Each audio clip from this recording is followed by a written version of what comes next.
Live from Asmara, this is ERi-TV English News broadcast for Saturday evening, 18th of July. The time is exactly 10:30 p.m. Good evening to you, and let's begin with the top stories.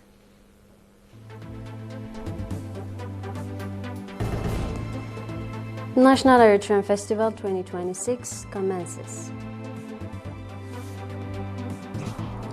Minafhi College of Engineering and Technology graduates 297 students. Consecutive nights of U.S. strikes on Iran. And China says has no interest in the interference in the U.S. election. Great to have you with us. Proceeding with our report. The National Eritrean Festival 2026 was officially opened in this morning by President Isaias Afwerki at the Expo grounds. At the opening ceremony, which featured colorful traditional dances and songs from the country's various ethnic groups, showcasing unity in diversity, President Isaias, accompanied by senior government and PFDG officials, members of the diplomatic corps, as well as a number of nationals from inside the country and abroad, toured the various displays and was provided with briefings. During his visit to the regional village, President Isaias observed regional products, the expansion of social service institutions, agricultural development programs, historical and heritage materials and photographs, cultural and natural resource, innovative and creative works, as well as resource of the Eritrean Red Sea, and was provided with briefings by the organizers.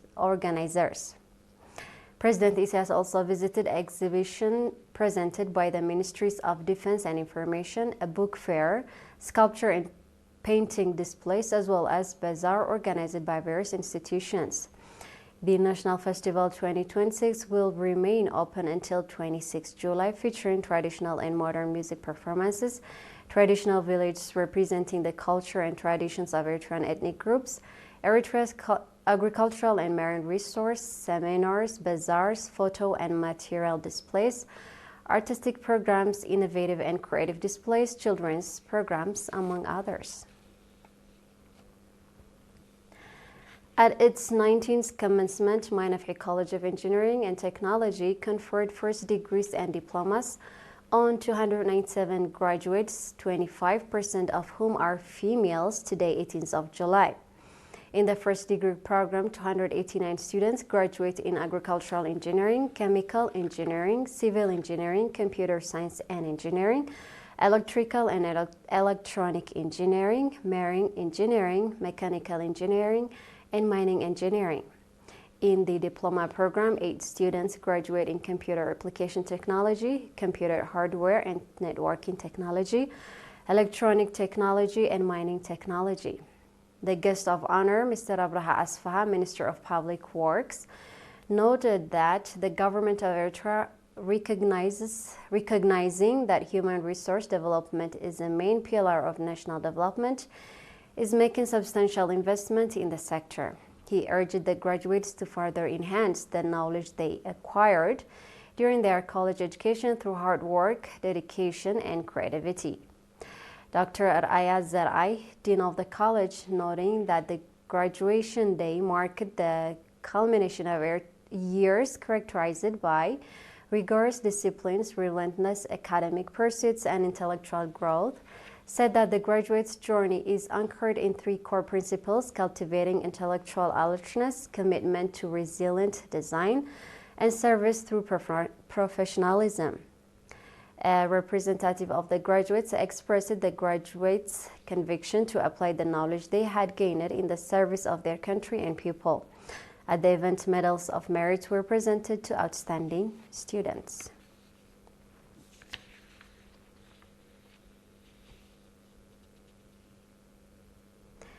Eritrean delegation led by Mr. Negasi Kasa, Eritrea's ambassador to the European Union, and the Benelux countries participated the 121st session of the Council of Ministers of the Organization of Africa, Caribbean and Pacific States, convened in Brussels, Belgium on 15th and 16th of July. The session, in which representatives from over 65 countries took part, was moderated by the current chairman, Mr. Sidi Keita, Minister of Finance and Economy of Gambia.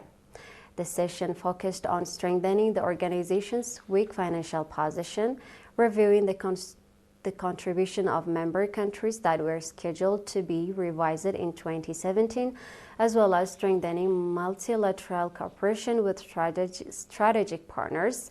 Regarding the organization's financial position, the Eritrean delegation underlined that unless the organization becomes self-reliant and maintains ownership of its policies, it will not be able to engage as an equal partner with the European Union.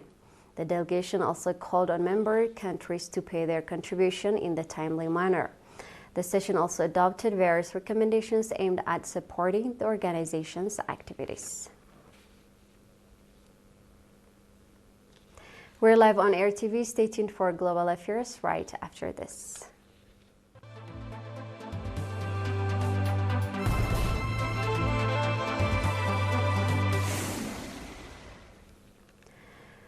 U.S. military completed its latest wave of strike against Iran, Central Command said, marking the 7th consecutive night of its renewed bombing campaign. This comes after Tehran launched another wave in its widening series of attacks on U.S. allies in the region. A top Iranian military advisor warned the U.S. could face a full-scale offensive in the coming days if its barrage continues through the weekend. Tehran has also threatened key port in Gulf states in response to the U.S. destroying a surveillance tower near the Strait of Hormuz, according to Iran's semi-official Fars news agency. Iranian state media reported on bridges and highways connecting key coastal cities to the interior of the country. Iran attacked a power generating and power desalination plant in Kuwait, the Gulf nation said today. A similar attack took place just a day ago, with a fire breaking out at another Kuwait power generating and water desalination plant, prompting the government to urge residents to conserve electricity during the swelter summer heat. Bahrain's military also intercepted multiple Iranian attacks over last night. In a nearly 30-minute primetime White House speech, U.S. President Donald Trump escalated election security ahead of the midterm, claiming China interfered in 2020, despite U.S. intelligence finding no evidence and citing declassified documents to argue U.S. elections are unreliable. The U.S. allegations have no factual ground and are aimed at defaming China, said Foreign Ministry spokesperson Lin Jian at a press conference in Beijing. Lin added that his country urged the U.S. to reflect on its own actions, stop unwanted vilification against China, and stop making China an issue in its own election, and add more ways that are conducive to China-U.S. election.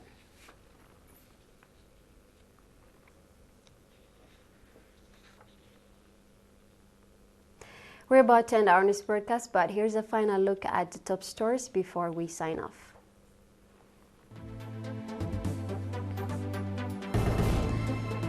National Eritrean Festival 2026 commences. Mainafia College of Engineering and Technology graduates 297 students. Consecutive night of U.S. strikes on Iran.